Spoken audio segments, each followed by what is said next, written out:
Welcome to the Healing Souls podcast. This is Natasha Helfer.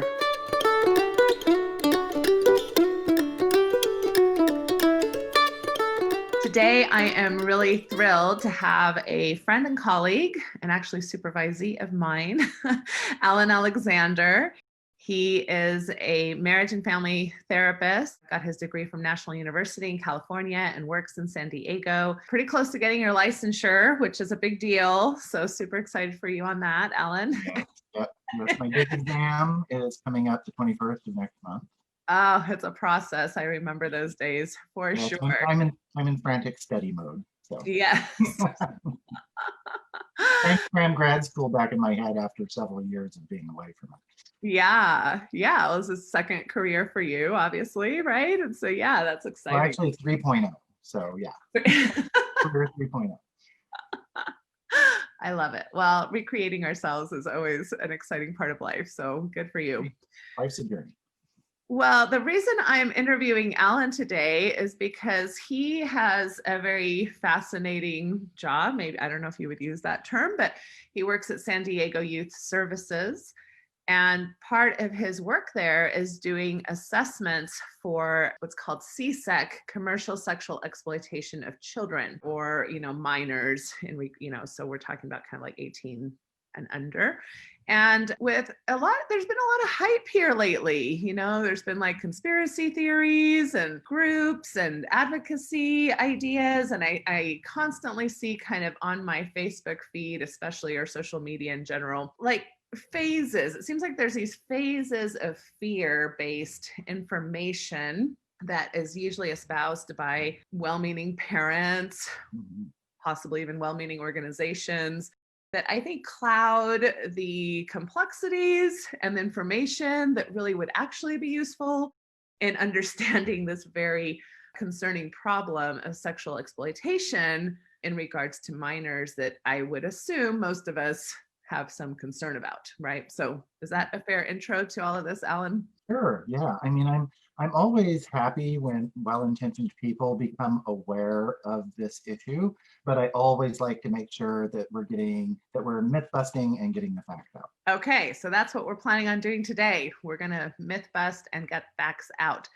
And it's been interesting to supervise you because all of the cases that you've brought, to my attention have been cases where a lot of these kids are talking to you about their experiences. So before we get too far into that, why don't I give you an opportunity to maybe talk about the top, 3 to 5 myths that are out there? What types of frustrating information do you feel makes the rounds that you're like, oh, that's not exactly the most helpful way to think about it? I guess at the top of the list is that there's the whole NIMBY thing, not in my backyard. And that tends to be more from affluent areas where socioeconomic status doesn't play a large role. Most people think this is a poverty issue. And while poverty plays a role, no community is immune. This does happen in upper middle class neighborhoods. Prior to working in juvenile hall, where I work now, for 3 years, I worked in the school system. And I actually had a chance to work with youth in middle school and high school, both from very severely socioeconomically challenged areas to very affluent areas. And the problem is universal. And so when you think about the problem, maybe let's think about, before I go on to myth number 2, let's think about how it shows up in these communities. So in other words, if you're thinking about an affluent neighborhood, what's happening in order for somebody to meet the qualifications of a CSEC person, and what's happening in the more socioeconomically challenged neighborhoods for that to happen? Well, the number one underlying risk factor is a disconnect with parents or guardians. And that occurs across the socioeconomic spectrum, across the gender spectrum, across the ethnicity or race spectrum, and no community is immune from it. It's the number one factor. I mean, the very first question that we ask on the assessment tool is, have you run away from home, or do you frequently run away from home? because it's being away from the watchful eye that parent control that guardians and parents have that put them most at risk for these predatory recruiters to make contact with them. And really, at some point, that does get back to resources then, because even if you're running away from a socially affluent home, you're more than likely, if you're a minor, not to have access to a lot of financial resources, which then puts you at risk. Is that a fair thing for me to say, or not so much? Oh, sure. I mean, especially there's among youth today, well, maybe even not today, there's always that need for, I need to keep up with the Joneses, so to speak. I need to keep up with whatever's on social media right now. I need the latest this, I need the best that. And that's common to all teenagers. All teens and children want the best and the shiniest new whatever it is that's at the top of their list. And while being connected to family and community tends to channel that towards more pro-social type of activities, such as getting a part-time job, whatever's going to work for you, what if your family has something available for you, or if you need to seek outside employment, that's a greater possibility. But as soon as you become disconnected from that support, that social support, that watchful eye, that caring control, then yes, you become extremely vulnerable because you have no resources and you're out there on your own. And these predators, these recruiters are extremely good at sniffing that out. They excel at it. I wish they would turn their I wish they would turn their people expertise to the helping side instead of the exploiting side because they're actually so good at it. But What that's makes not the them, case. yeah, what makes them good at it? What types of things makes them good at sniffing that out, like you say? Well, here's a really scary fact. Most runaway youth are approached by a recruiter within 15 minutes of being out on the street.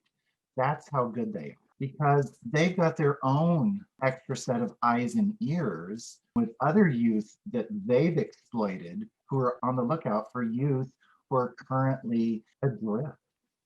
And so they connect with them. They're very good at sensing what it is you're looking for. And most of it is longing. It is the longing for belonging, to really feel like somebody's listening to you and somebody appreciates you. So there's a lot of up talk that goes on as far as, oh, you're beautiful. I can't believe people haven't realized what a fantastic person you are, things like this. There's a very kind of sweet seduction early phase that can go on. Yeah, which can feel like genuine friendship and or even romance to the runaway teen. Yeah, the boyfriend role is a very common recruiting tactic in that they will wine and dine them in the early days, and then it slowly starts turning, oh, if you love me, you'll do me this favor, which usually involves having sex with a friend, but really it's some other pimp or something like that. And it's just this slow turning. And a lot of the youth actually end up trauma bonding with them. And unfortunately, that trauma bond in youth is extremely strong and difficult to break sometimes. Okay, so going back to the myths, because this reminds me of what I think is a myth, but you're welcome to Mhm. correct me. I think a myth oftentimes is that parents are afraid of this, dark van coming down the street and swiping your kid and then forcing them into some space where they're handcuffed and having to perform, horrific acts. And I'm not saying that that never happens. And yet I feel like what you just described is 100 times more likely, which is this slow kind of seduction that starts from a fairly consensual, if you want to say, perspective. I mean, it's not consensual in the sense of honesty or not being coercive, but from the teen's perspective can feel like this is a choice I'm making and I like this person and I want to be with them and et cetera, et cetera. Is that a fair myth busting? Yes, absolutely. We're all very familiar with like the Liam Neeson Taken movie. That's what we tend to think of because that's what Hollywood has popularized for us. But it's usually much more insidious, much closer to home. Here in San Diego, where I am, sex trafficking is the number 2 underground economy. right behind drug trafficking. And it's all the more a problem for us because, of course, we're a border town. So there's a lot of cross, and those things overlap. A youth may get involved in, well, here, carry these drugs for me because they won't search you because you're a kid, or things like that. And then they get used to fast money. So there's other ways that they recruit them too, and that's usually by the easy money, the fast money, the the fast and loose lifestyle that they're looking for. As far as it seems very upscale, and as you said, it plays into the somebody's listening to me, I'm making these choices, I'm making this money, and it seems like they've achieved a great deal of independence and adultness in their life, when the reverse is actually true. It's actually a very manipulative seduction phase. Okay, so that would be a myth too. So what else? What else would be a myth, Allan? The myth is that this largely happens only to females. Mm. It's hugely, vastly underreported among the males who are commercially sexually exploited. Ironically, because it's, well, not surprisingly on the one hand, because it's seen as a huge assault to their masculinity. And the other is doubly so, and ironically, because there's a huge bias in that, oh, if you're engaging in this, then you must be gay. Because the number one consumer for both males and females are male clients. So there's this stigma that boys don't overcome, and they underreport because they're afraid to say, yes, I did this, because then they think their masculinity has been completely destroyed, because the number one consumer is men. So it's men having sex with men, which is different than being gay. And a lot of the boys will frame this as survival sex. I just did what I needed to do to survive. And most boys don't have a pimp or a recruiter. They're what they call renegade. They're out there on their own. So that's extremely hard to track. But the real numbers are really unknown. What makes it harder to track those numbers because they're not under a pimp versus renegade? Yeah, it's harder to track because if you do find a youth who is involved in sexual exploitation, sex trafficking, the youth is never arrested and charged with prostitution. We don't do that in California. The youth is taken into custody but treated as a victim. It's the recruiter, the pimp, someone like that. That's the person that they're trying to arrest and charge. And that helps because then they get access to the network of who that person is controlling and recruiting and things like that. These renegades, these youth that are off doing it by themselves, you're able to rescue the one victim, but then you don't have access to any sort of network or a recruiter or a pimp where you're really affecting more of the cause rather than the symptom. Okay. So risk factor number one, or myth number one, is it's not happening in my neighborhood. Myth number two is that this only happens kind of in this kidnappy Hollywood, kind of sensationalized way. And three, females are more affected than males, when really it's very prominent regardless of sex. Yes. What other myths do you have for me?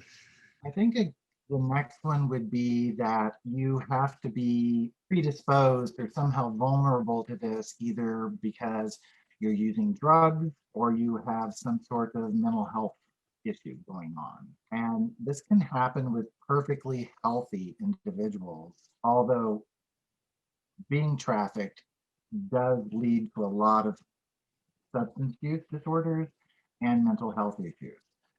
So it's backwards. Most people think that it's because you have these problems, when really it's trafficking causes a lot of these problems.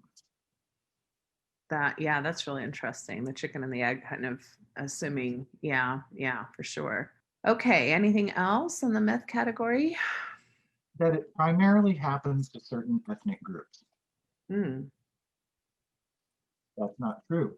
This is commercial sexual exploitation. So, it bothers me to think of it like this, but this is how the user abuser side of it thinks about it. This is a commercial transaction. And to them, these kids are product.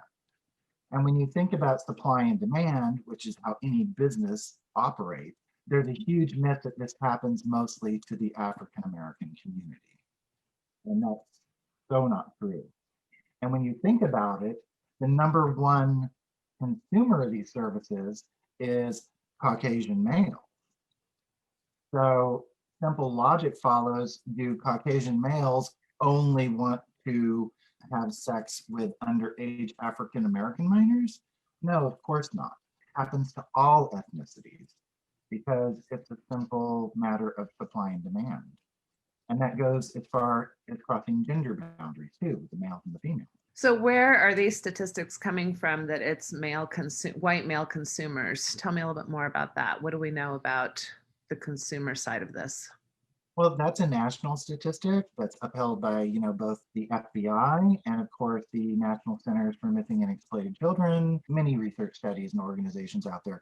It's primarily, your white, well, and you have to think about who's got the money to burn on this.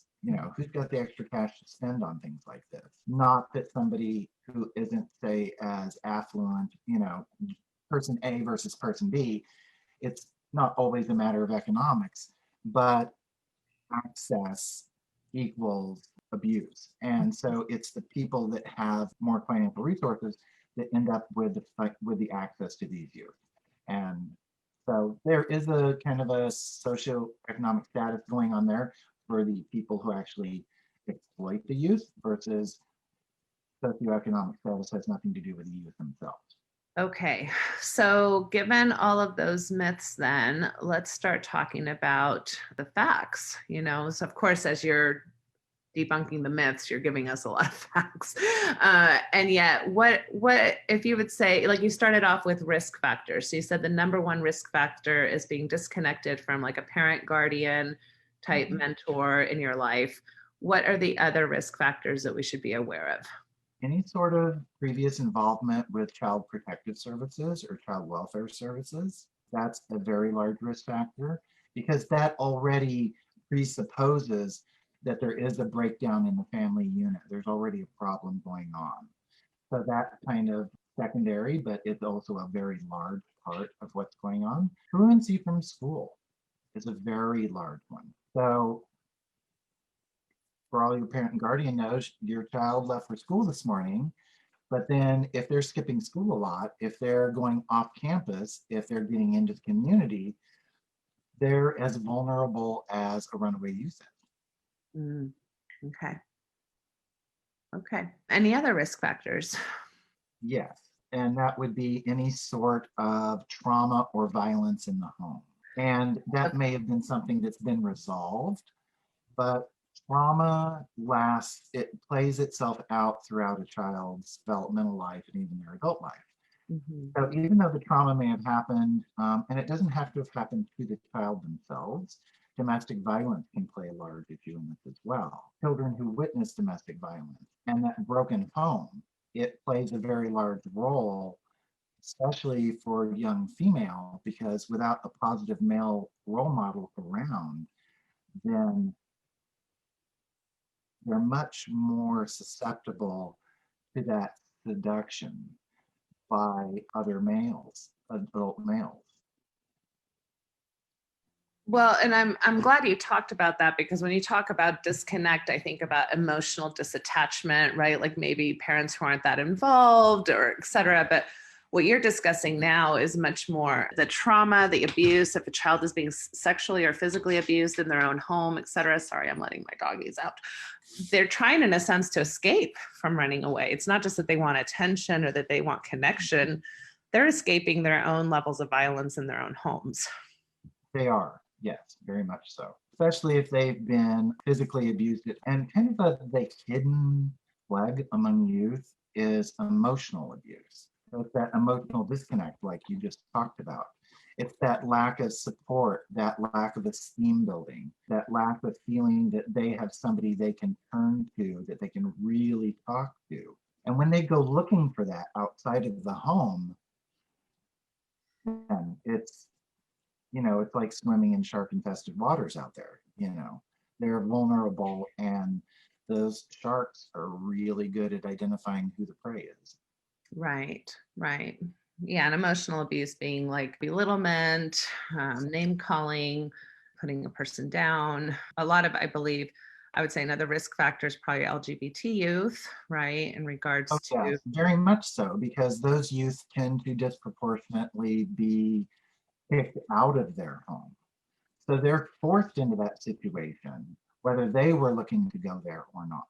mhm, mhm, right. All right. So, given all of that and protecting, of course, the identity of any person you've seen, are you able to give us a few kind of stories or story-esque type cases where you can share this is what a typical case might look like? Maybe like a female version, a male version, maybe a gay or lesbian version, etc.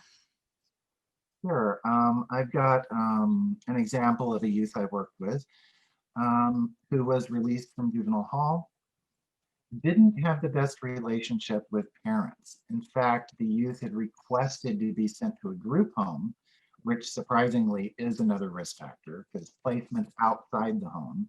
But she requested to go there, was sent back home, has that very caustic and upsetting relationship with parents.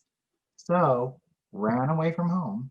Here we go again, running away from home with a youth that she had met in the hall, with another youth that ran away to another youth that she'd met in the hall. Turns out that this other female is actually what's known as a bottom girl. The bottom girl is like a pimp or a recruiter's right hand person. Mhm. And they're the ones that have been so completely seduced and involved in this that they actually will recruit and exploit other youth their own age. Mhm. Um, and so they wound up at a motel to, we're just going to go party. I know these really nice guys, and so she gets to the motel, and then, it's basically a setup. And so they confiscate her phone, they're not letting her leave. And there are different recruitment techniques, and one of them is by physical force and violence. So that whole taken thing, while it's not the black van, it can be something as simple as, hey, I know some guys, we're going to go party with them at this motel. And the next thing you know, you've been targeted for exploitation. She did manage later to get a hold of the phone. So she called her father. Father and brother go down to the motel to try and rescue her. And the recruiters, the males present on site, actually stabbed her father, putting him in the hospital where he fought for his life. Goodness. Yeah. So So the it's a very, violent way of recruiting actually does occur. mhm. And this was a youth from a very upper middle class family. So the whole not in my backyard thing, I'm afraid that you're not immune. As far as an LGBTQ youth, the most common, sadly, examples are trans youth. Mhm. Trans youth are even higher than your lesbian or gay or bisexual counterparts to be especially thrown out of the home. Mhm. And they engage in a lot of survival sex. Most of them, in my experience, they are recruited, but they don't tend to want to stay with a recruiter. They tend to stay more independent Mhm. with the ones I work with. Other populations and other localities, your mileage is going to vary. That's going to be different. But here in San Diego, they're more independent, but they're at much higher risk for not only being sexually exploited, but for being physically assaulted and even murdered. Mhm. Mhm. And one of Yeah. those is a youth of mine that popping up on our radar because kept scoring really high on the CSEC appraisal that we use. But eventually, after 2 or 3 times in and out, this youth is now an intervention counts. So finding that person, a mentor, anybody that youth can connect with, drastically reduces any sort of recurrence.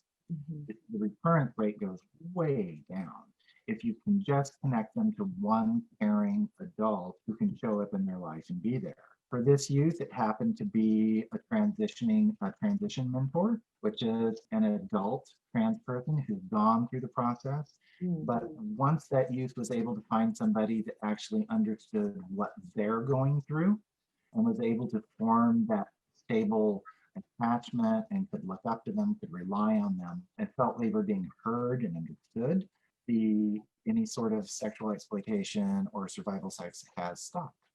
Wow. Yeah. Yeah. So success happens if we just get them connected. And it's that disconnection at home that is so critical. And if they can't be connected at home, because a lot of these youth, the drug and alcohol and mental health issues, not with the youth, it's with the parents. Parents with mental health issues, parents with substance abuse issues, parents with involvement in the justice system. That really does get visited upon the children and affects them in enormous ways. Yes, yes. And it's been, we've been working together for over a year now, I believe. And, and listening to so many of the cases that you bring to my supervisor setting, it's shocking to me how many of the kids you talk about really don't have one person, not one, you think a grandparent or an aunt or a teacher or a friend's parent, right? Like somebody in the neighborhood and they're really lacking that adult support network in their lives, dramatically so. Yes, they really are. And it's such a shame, because if we could just get them connected just once, if they could find somebody they could trust. And, frankly, it's why I do what I do. I don't like working in juvenile hall, but that's where the kids are. There's nothing great about going to juvenile hall other than the kids. But, I just keep trying to show up. And, if I can just be that one person that just keeps showing up and keeps saying, I hear you. I understand, I may not have experienced what you experienced, but I can help you now. And if you can just plant that seed, Yeah. and even if they don't get to connect with me on an ongoing basis, if you can just plant that little bit of a seed that says, yes, there are adults out there that care and listen and are willing to help you. It's so crucial. Yeah, and a less dire situation, well, not dire, but I guess less dramatic case that I remember you talking to me about had to do with, I believe, a female case of yours where she really didn't have a place to go, but she was really desperately trying to finish high school because she had good aspirations to go on to college, et cetera. And so she was engaging in survival sex in the sense that I think she was basically sleeping on, a friend's couch, which happened to be an older kind of like mid-20s man, and would give him sexual favors from here to here because, he gave her a place to stay. So it wasn't necessarily it wasn't coercive. He wasn't taking her phone. He wasn't not coercive in the sense of like this motel experience that you shared earlier. She could have left at any point, but it was like, I'm going to do this because I need to finish high school. Yeah. And a lot of the kids, that shows how resilient they are. A lot of them do have these aspirations. They don't want to be doing this. They want a normal life. They just want to belong. And it's that sense of belonging, but I remember who you're talking about. And to me, that youth was teaching me about strength because I wonder how I could have survived in the same situation. And it's such a shame because these youth do have some place in their lives, in their future that they're trying to get. They're all trying to get from point A to point B.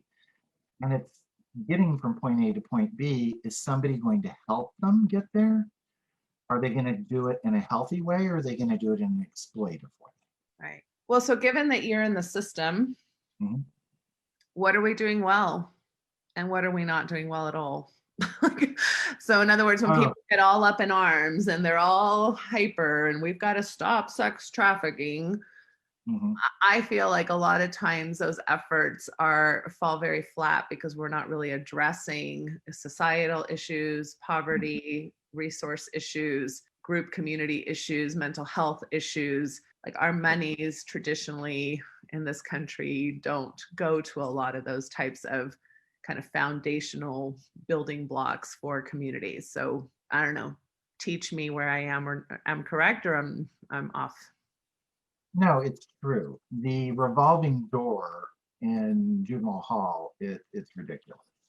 The recidivism rate is so high because you can work with a youth in the hall either for a very short period of time, because some of them are only there for a matter of weeks, but others are there for a matter of months up to a year. And so you can work with them a little more longer term. But no matter how much you work with them in the hall, everything can become completely undone if you're sending them back to the same problems that they were trying to escape from. So there needs to be a lot more focus on not just working with the kids in the hall, but then what is the situation they're going into? Are they going into a situation where you've got a mom or a dad who is such an alcoholic that they're passed out by 7 o'clock at night, and then the youth is out running the streets with their friends? Do you have a situation where the youth is going home to domestic violence? And so they're just running away and going and staying at friends' houses to get away from it. You have a parent or a guardian who's struggling with a mental health issue and isn't really getting the support they need. So that youth is kind of being forced to grow up inside of somebody else's mental health issue, which can create and pass on mental health issues of their own, especially around depression and anxiety. Mhm, mhm. You know, the number one mental health issue that the youth struggle with once they're on the out, once they're out of juvenile hall, that's what we call it, when Mhm. you're on the out, is depression. And depression is the number one precursor mental health issue to suicidal thinking and acting. Suicidal ideation and suicidal actions among commercially exploited youth are significantly higher than the rest of the youthful populations, especially so with LGBTQ youth. So it's a huge factor. Anxiety is number two. Anger is number three. So yeah, I'd be depressed and anxious if that's what I was going back to. And I would be mad as hell. I'd have anger control issues too. If this is my revolving door, I go into the situation, I escape from the situation, I get exploited, I get in trouble, I come back into the hall. The hall says, you know, hey, we're here to help you, you know, please don't do that again. Here's your tools, here's your coping skills, here's what to avoid. Okay, now go back and try and do it all over again Mm, in the same circumstances. right. Which is why, when you think back to that one youth I shared that first story of, why she was at, why would somebody say, don't send me back home, please send me to a group home? It's because she knew that going home was just going to be the same old story all over again. Right. So, systemically addressing this generational transmission of any sort of trauma or even bad parenting style. Parents can have the best of intentions, but they may not have the skills. This can be visited upon you generation upon generation upon generation. It's what they learn, so it's what they know how to do, and it's what they're doing, and it's what their kids are learning. And not just with parenting styles, but with addiction, with mental health issues, with socioeconomic issues, with institutionalized and structural issues. We're not addressing this in a larger picture. To me, we keep treating the children, which really they're the victims and it's the symptom, but we're not getting to the cause. And realistically, what types of programs or policies, from a governmental space or from a community space would be, because anytime you're dealing with some systemic, it's difficult, it's complicated, it's not, you can't just throw, one little solution or have one little center. What are some of the solutions that are being talked about in regards to actually dealing with the systemic complexity of what you're describing today? Well, I'm encouraged to say that San Diego, I was just in a meeting yesterday with our, San Diego is a fairly large county. So we talked about North County, Central and South Bay. The nonprofit agencies in San Diego tend to kind of divide and conquer, and then we partner with each other. But North County Lifeline is the agency we partner with for all of our North County needs. San Diego Youth Services tends to cover the central area, and then South Bay Community Services covers the south. we partner with those agencies because the area is just too large for any one agency to try and cover effectively. But our North County Lifeline partners have just got a grant for new functional family therapy program that involves any justice involved youth and their families in family therapy, in systemic therapy. So it's addressing this as a systemic issue, not just a child issue. And it's irregardless of insurance coverage. Oh, So wow. they can have no coverage, low coverage, or what have you. Private insurance doesn't matter. So, which is uncommon in the nonprofit agency world. So we're always that's like getting the gold star is Yeah.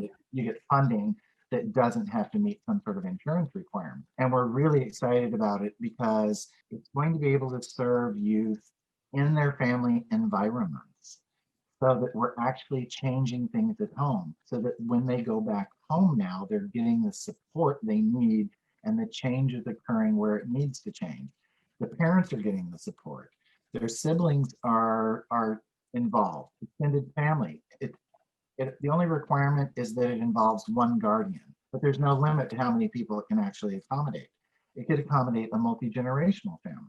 That is fascinating. I mean, both of us are trained as marriage and family therapists, so we have that systemic lens. And the founders, of course, of marriage and family therapy were dealing with things like schizophrenia, eating disorders, depending, I guess, on which founder you think about. And they were having this kind of same thought, many decades ago, that we can't just send this person who has this pretty significant issue back into the environment that in essence enabled or created the issue to begin with. And yet our insurance companies, most of institutions are very individual specific, like even when I diagnose, or like a lot of people don't even know that marriage therapy is not reimbursable by insurance. You can't, it's not a code.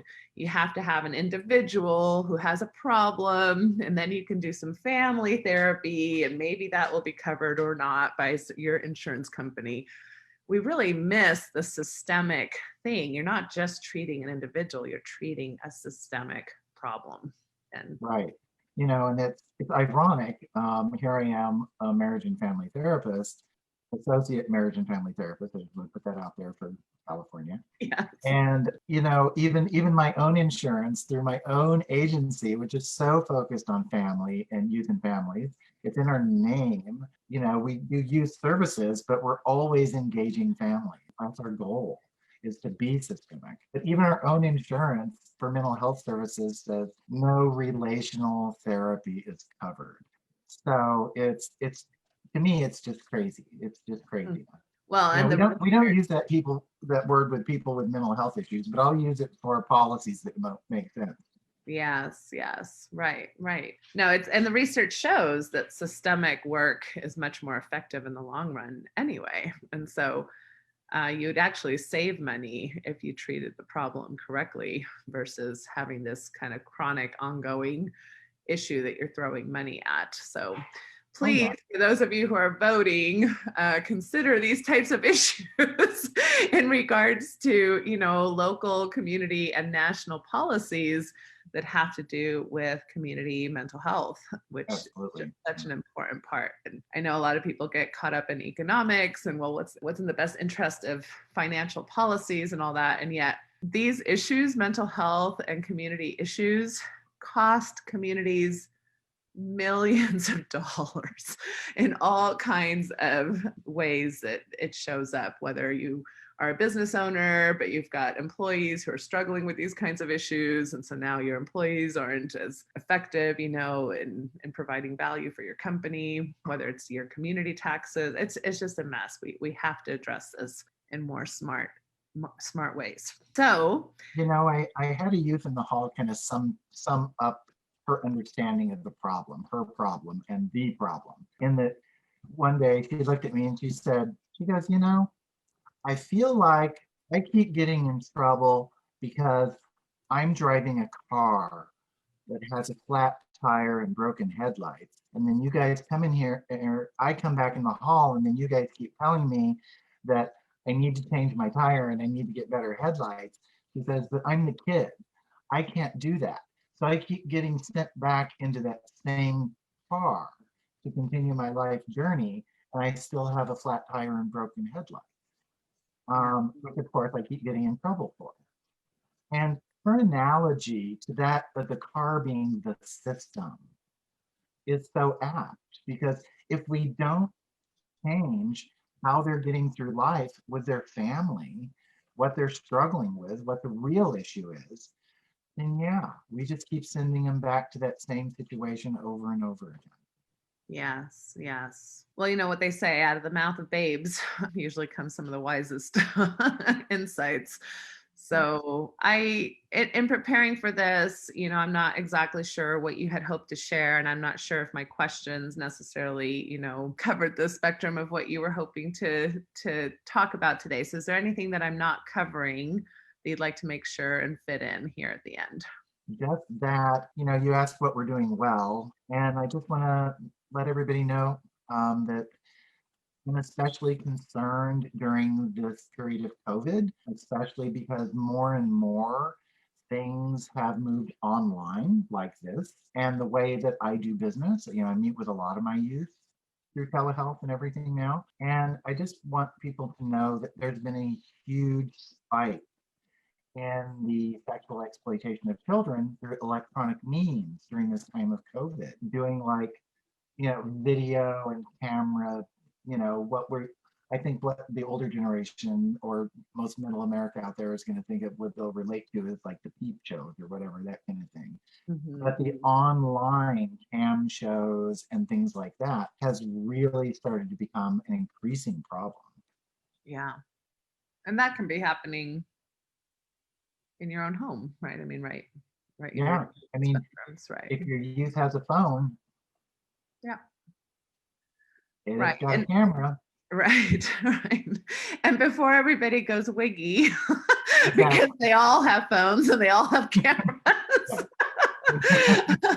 My general recommendation is that the answer is not to take away electronics necessarily. I mean, you can have your limits, obviously, but I think sometimes those black and white approaches also cause problems because we need to teach our children to responsibly and maturely engage with electronics, because at 18, when they launch, whether they go to college or move out or have a roommate, they will, if they're not prepared to be electronically intelligent, you'll be creating kind of another problem, So Exactly. We don't want to keep them naive, right. but you don't want to overwhelm them either. So, Right. just having a very nuanced approach, as with most things, and just age appropriately letting them know what they need to know. I mean, stranger danger still occurs, over this thing. So, if you don't know the person, don't give out personal information. Just be careful. And it's, again, that comes back to that support and that openness and that connection to parent and Yeah. guardian. If they can come to talk to you about these things, they're far less likely to occur. But Right. open, honest conversations are key. Yeah, yeah. So how do we manage our anxiety and our ability to emotionally regulate when we are addressing our kids on these topics, right? Because kids are pretty savvy on realizing, it's not safe to talk to mom about this because she's going to freak out, right? Or it's not safe to, ask my dad for help on this because I'll be grounded for 3 months, right? Or something like that. So how do we keep our emotional regulation in check? How do we keep our consequences reasonable? Right. So Mhm. reasonable Right. punishment per se, especially when it comes to phones. If you're grounding people for a month or more, you've lost the kid. Like I think most kids, good grounding per se is probably not going to be longer than a day to 2 to 3, maybe, a weekend, because otherwise, what's the point of behaving? So I think those are really good points. And I love how you're ending kind of with, just foundational principles: love, communication, connection, education, Yeah. right? The information, when families can pull, not perfectly, but in general, those kinds of things, you're creating, I think, a lot more safety. Yes. And if I was going to give any advice to parents, I would say it's okay to feel freaked out. This is weird stuff. It's okay. But, you know, Parenting is a constant freak out. it is. And, same advice that I used to give my parents back when I was working in the school systems. I worked primarily with suicidal and self-harming youth. And when you approach a parent on any safety issue with their kids, you really need to be empathetic with them and understand, okay, yes, go ahead, freak out, but have that inner freak out, you know. And I used to, it's like a supervisor told me when I came across my first suicidal youth, it's okay to freak out, but you've got to kind of make like a duck. You look at a duck and the duck is just sitting there on the surface of the water and seems like they don't have a care in the world. But if you look underneath, they're actually paddling like crazy because there's current and there's forces that are trying to blow them off course.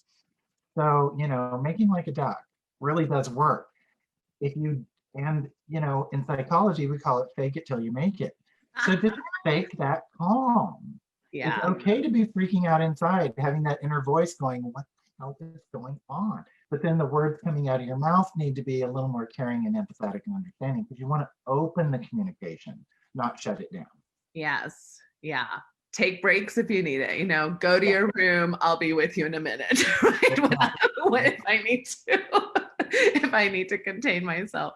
And I love the freak out, like find people you can freak out with, Yes. because you probably can't keep it all inside. You're trying to keep it inside in front of that child, but you need a space, right? To Absolutely. have either your therapist or a friend or a sibling or somebody that you can hopefully get good information from that you can freak out with. Phone a friend. Yes. have a freak out session with your friend, but then go back and have a conversation with your child. And yeah, try and remember that your child isn't the one trying to do wrong here. It's usually somebody else trying to take advantage of them. So lay the blame where it belongs. And then empower them to understand, is this person helping me or is this person taking advantage of me? Yeah. When it comes to electronics and the internet, borders, boundaries, communities, it all goes away. And you just need to empower your child to be a safe consumer. I love it. Plus, that's a really good question to ask, just even in typical relationships, is your friendship with this person one that, is mutual or that, you're having to give more than the other person gives, right? So these are good principles, regardless of whether we're talking about sex trafficking in perspective or some type of coercion versus just kind of general relationships. Mhm. So It's one of the largest thank things you, to work on Allan. in the hall is boundaries, because a lot of them haven't had that modeled for them, or they have a healthy boundary, but it's been repeatedly violated. And it's so that boundary is broken. I mean, if you picture it as a line in the sand, it's just been stuffed up and marred, and you can hardly tell where it is anymore. So we do a lot of boundary work. One of my youth who finally came back in after a period of time was looking so much better and doing so much better and came in for a totally unrelated incident, which she self-admitted was, it was my own stupid fault, which is again progress because anyway. But she had finally said, I said, you're looking so much better. What's changed for you? And she said, well, I finally figured out where my respect line is. And I love that because that's what a boundary is. It's a respect. If you're on that side of the line, you're respecting me. If you cross over, you've disrespected me. I You've love not honored that. my boundary, my personal space, whatever it is. And so, yeah, just teach your kids where their respect line is. Yeah. Let's all do some respect lining. Yes, we can. Adults need help with that too sometimes. Oh, yeah, for sure. All right. Well, Allan, thank you so much for your time. This has been really, I think, a very important conversation. It's an important dialogue that needs to be happening in our country, in our homes, in our communities. I know there's a lot of misinformation. I know the topic itself usually spurs a reaction from us that again is usually well-meaning, well-intentioned. Most of us are driven crazy by the idea of kids being taken advantage of or abused in some way. And I think whenever it's sexual, it adds another component of anxiety for us. So I think yeah. this is a really important topic for us to cover here. So thank you for Absolutely. your time, for sharing of your wisdom, your expertise, and really thank you for the work that you do in your community. It's so amazing when we have people who offer these kinds of services within the mental health fields. So thank you. Thank you very much for providing a platform and a voice and spreading the word. And the reason I keep doing what I'm doing is because the kids are awesome and they keep me young and they teach me so much. I love that. The kids are awesome. I They are. totally agree. They've just forgotten, they've forgotten how awesome they are. They really have. Yeah. Okay, well, thank you. I'm gonna go take care of a dog who I'm sure has locked himself into the bathroom. And we will talk to you soon, but have a great weekend. Okay, thanks. Thank you. Bye-bye. Bye-bye.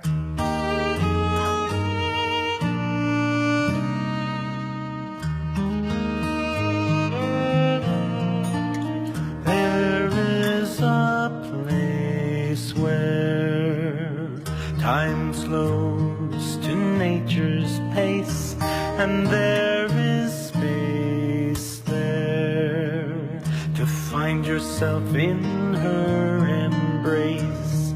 Some places should be left alone. No tishki say the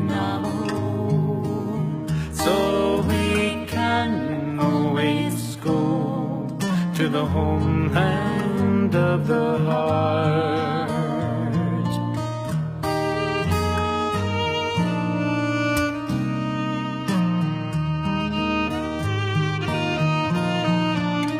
Ten 10,000 years of our human history etched on her canyon walls, alongside Earth's mysteries. Some places should be left alone. No tishki shade so we can always go to the homeland of the heart, to the homeland of the heart.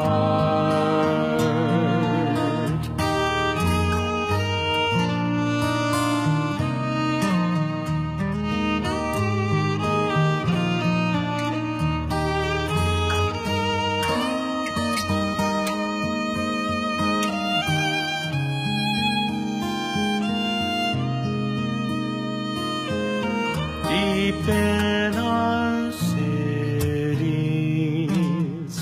we sleep without her stars, yet still her presence sustains us from afar. Some places should be left alone. No tishki shade so we can always go to the homeland of the heart, to the homeland of the heart, to the homeland